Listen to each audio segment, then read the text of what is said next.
So yet the Tamils have no room here, and the Muslims also have no room here. They are to not to live as minorities. What is that term? Not to live as minorities. Now President is telling we are all equal. We are one. There are no minority majority, right? But here this gentleman is telling now you must to not to live as so. You can't erase that. What you know the first opinion is they call this best opinion. So what is in mind only comes out first. Now at that time he was not a politician, he was only an officer, right? At that time when he was an officer, he told the minorities as people have no place in this country. He told something about the Tamils. I don't want to come and tell it again that it's painful, if I tell that it's painful, so I don't want to come and so repeat it here. So as far as our president is concerned, he says there are no minorities, no majorities, all are Sri Lankans. I will treat everybody alike, and in all fairness he is doing that. And you have faith in the president? There are grey areas, there are grey areas, there are shortcomings, but we can over a dialogue, it's easy to, in my view, I have got lot of things done from the president. What I say is, I don't go and argue, I go, Your Excellency, this problem I have, you kindly solve it. And immediately takes action. So you have a good working relationship with him? Of course, extremely good working relation with the Excellency President, because my experience with him during the last 4 years when the Tamils were suffering, I always go and tell him, sir, don't do this. Your Excellency, do this.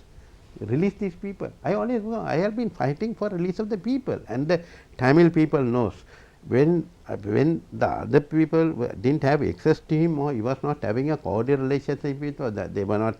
I think I don't want to say all those, but I would say with the very good relationship I maintained with the Excellency President, I served the entire Tamils, either let it be in the north or let it be in the east, or let it be in the Trincomalee district or plantation areas. I never give up. I always go and talk on behalf of the suffering people, and in all fairness, President always been helpful, and he has been very sympathetic for the cause. He said, I will try to do. And before the war ended in 19th of May 2009. So there was a random arrest all over the country, So there are now I went and asked the president, when some people, some section of some parties were going and making demonstration in front of the railway station and Lipton circus and doing placard and all this. So those are useless. That is, you get publicity. When you do that, you get publicity, and then from that, you go international. You go to international. I tell the president, sir, and I told Your Excellency, I don't go and complain about this to the British High Commission. I don't go to the Indian High Commission. I don't go to the American High Commission. I only come to you, because you are the president of the country. So you seem to be a very pragmatic politician, Mr. Yeah, Radhakrishnan. you must do practical things. No? What is the point in going? Well, if I go to see the American embassy, see the American, they will take the note and keep. If you go to the British High, the same. Can they practically release one person from the prison? Now you were discussing about your practical situations where you don't go and protest in front of the Lipton Circus or Fort Railway Station, or you don't go and complain about your own country to the Americans or the British. Instead, you go to the president and ask him for relief. I really think this is very refreshing, and I think it's a good lesson for lots of other politicians. What he says, you have to he only can deliver, The American can't come, and the American can mess up further. American can mess it up further. So make it more complicated problem as of what they are doing all over the world.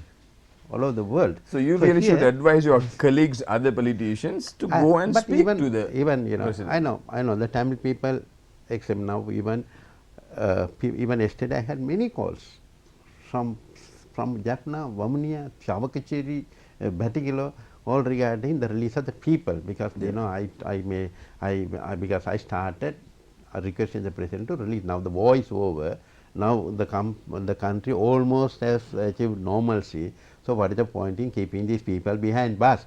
I said, Your Excellency, kindly consider and release, and he is considering. He is doing I that think now. The even A9 is today's open. paper, the A9 is open. You know, there are little problems are there. So in the over the period, I think it will be if A9 is fully operational, it will be easy. Now itself, people have started going to north and all this.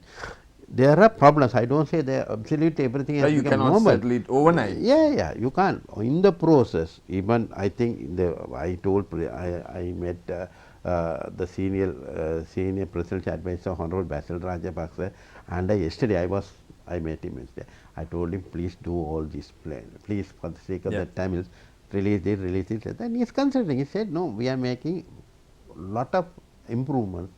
We are going forward to solve the so wait for a little while.